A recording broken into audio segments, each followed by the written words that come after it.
Professor संगीत रागी, अभी बच्चों को अगर इस मॉड्यूल के जरिए ये बताया जा रहा है, इतिहास का ये पहलू वाकिफ उससे करवाया जा रहा है, इसके पीछे क्या मंशा हो सकती है? कांग्रेस को कहीं खलनायक बनाने का प्रयास तो नहीं है, जैसा कि कांग्रेस आरोप लगा रही है? देखिए, पहले एक अभी जो सवाल उठा उसका मैं उत्तर दे देना चाहता हूं। अनटचेबिलिटी और आरक्षण को लेकर के, अनटचेबिलिटी को लेकर के वसंत व्याख्यानमाला में परम पूजनीय सरसंघचालक जी ने तत्कालीन कहा था कि यदि अस्पृश्यता अपराध नहीं है तो मानवता के प्रति और कोई अपराध हो ही नहीं सकता है।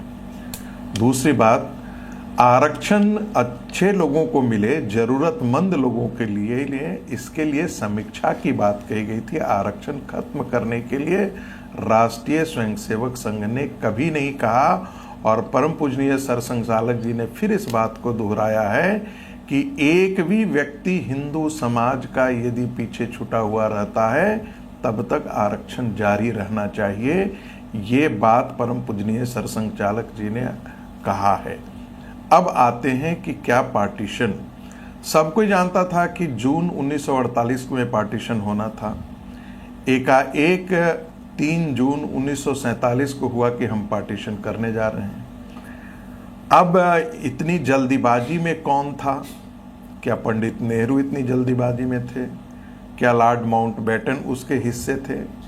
क्या ब्रिटिश एजेंसियां उस समय की इसके हिस्से थे इस एकाएक करने के?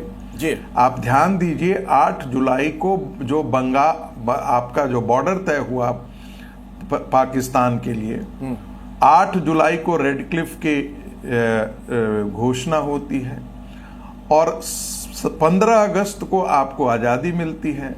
17 अगस्त को बाउंड्री निर्धारित होता है कि यानी कि ये हिस्सा पाकिस्तान का होगा, ये हिंदुस्तान का होगा। 1931 की जनसंख्या उसका आधार बनता है। तो इतनी जल्दीबाजी में कौन था, इसका गुनहगार कौन था? और पहली वोट चोरी से तो प्रधानमंत्री इस देश का, नेहरू जी इस देश के प्रधानमंत्री बने थे। पहली वोट चोरी वहां से शुरू हुई थी, क्योंकि कांग्रेस के किसी भी वर्किंग कमेटी ने पंडित नेहरू को तो नाम भी नहीं लिया था। तो कौन सी ऐसी ताकतें थी जिनको लगता था कि यदि देश के प्रधानमंत्री नेहरू तो देश को मन मुताबिक ब्रिटिशियों के अनुसार हाँका जा सकता है? इसका जवाब देना चाहें आप? यदि पटेल बनते हैं तो देश को उस अनुसार नहीं हाँका जा सकता है। देखिए, संगीत रागी जी बिल्कुल। साबरा साहब, एक मिनट सर, और भी लोगों को बोलने दीजिए, चूंकि बहुत बड़ा पैनल है, सबको मौका में देना चाह रहा हूं। आप पंकज शर्मा जी, कांग्रेस के ऊपर एलिगेशन ठीक, आता हूं साबरा साहब, मैं आऊंगा, आपको पूरा वक्त दिया जाएगा, अपनी बात रखिएगा। पंकज जी लगाया और कांग्रेस जवाब नहीं देगी। अच्छा ठीक है, बोलिए जल्दी से साबरा साहब, 20 सेकंड में। और भी लोग हैं ना, आप देख रहे हैं पैनल कितना बड़ा है, सबकी बात आनी चाहिए। मैं समझ रहा हूं, ठीक है, जल्दी जवाब, इसका जवाब यहीं पर देना जरूरी बनता है। अच्छा दीजिए, आप जल्दी दीजिए, 20 सेकंड में। झूठ परोसा जा रहा है। बात यह थी कि उस समय तक दंगे भड़क गए थे और बंगाल में, बिहार में और पंजाब में दंगे शुरू हो गए थे। अंग्रेजी सरकार को पहली बात तो इसका एक फिक्र था कि यहां पर कोई सिविल डिसोबीडियंस जैसा ऐसा मूवमेंट नहीं हो जाए। दूसरी बात जो है, उनको यह था कि वो सेकेंड वर्ल्ड वॉर हार चुके थे। सेकेंड वर्ल्ड वॉर हार, ठीक है, आप इतिहासकारों को भी जरा बोलने दीजिए। आप लोग तो राजनीतिक पार्टी के नुमाइंदे हैं, मेरे साथ कई हिस्टोरियंस हैं, जरा उनको भी अपनी बात रखने दीजिए। लेकिन उससे पहले पंकज शर्मा जी, अगर अपनी बात आप रखना चाह रहे हो। 10 सेकंड, ठीक है साबरा साहब, नहीं सर, सब नहीं हो पाएगा ना, बाकी मेहमान भी आते हैं, आप मेरा उत्तर पूरा नहीं होने देंगे ना। 10 सेकंड ले रहा हूं, 10 सेकंड। तीसरी बात तो बोलने दो। 2 बातें मैंने कही कि अंग्रेज जो है वो सेकेंड वर्ल्ड वॉर हार चुके थे और वो भी खुद कमजोर हो चुके थे, वो भारत के अंदर उतना इन्वेस्टमेंट नहीं करना चाहते थे। इस चर्चा की शुरुआत में एक बात कही शहजाद पूनावाला ने कि अनफिल्टर्ड इतिहास बच्चों को क्यों ना बताया जाए, क्यों ना पढ़ाया जाए। पंकज शर्मा जी, चलो मैं बाद में बताता हूँ। देखिए, 1990 में विश्वनाथ प्रताप सिंह ने इतना लंबा कहा कि मैं आरक्षण लागू कर रहा हूँ, सेवक संघ ने क्या कहा था? अरे इनको बोल लेने दीजिए पहले भाई। नहीं आप पहले बोल लीजिए। नहीं यार, आप बोलिए पंकज जी, रखिए अपनी बात है। अब मैं भी आप ही की बात कह रहा हूँ सपरा साहब, दूसरों को भी थोड़ा मौका मिलने दीजिए। इसमें कौन सी बात है भाई? अगर संगीत रागी जी मुझे रोके या शहजाद रोके तो मैं समझ सकता हूँ, आप ही मुझे बोलने से रोके दे रहे हैं। अजीब बात है। आप ही की बात आगे बढ़ाएंगे पंकज जी, बोले। अरे मैं नहीं रोक रहा हूँ किसी को भाई। मैं ये कह रहा हूं कि जब 1990 में विश्वनाथ प्रताप सिंह जी ने घोषणा की आरक्षण लागू करने की, कि मैं आरक्षण लागू कर रहा हूं, आरएसएस ने खुलकर उसका विरोध किया। उसके पहले 1965 में दीनदयाल उपाध्याय जी ने आरक्षण का विरोध किया, जातिवाद का, छुआछूत आधारित जातिवाद का खुलकर समर्थन किया।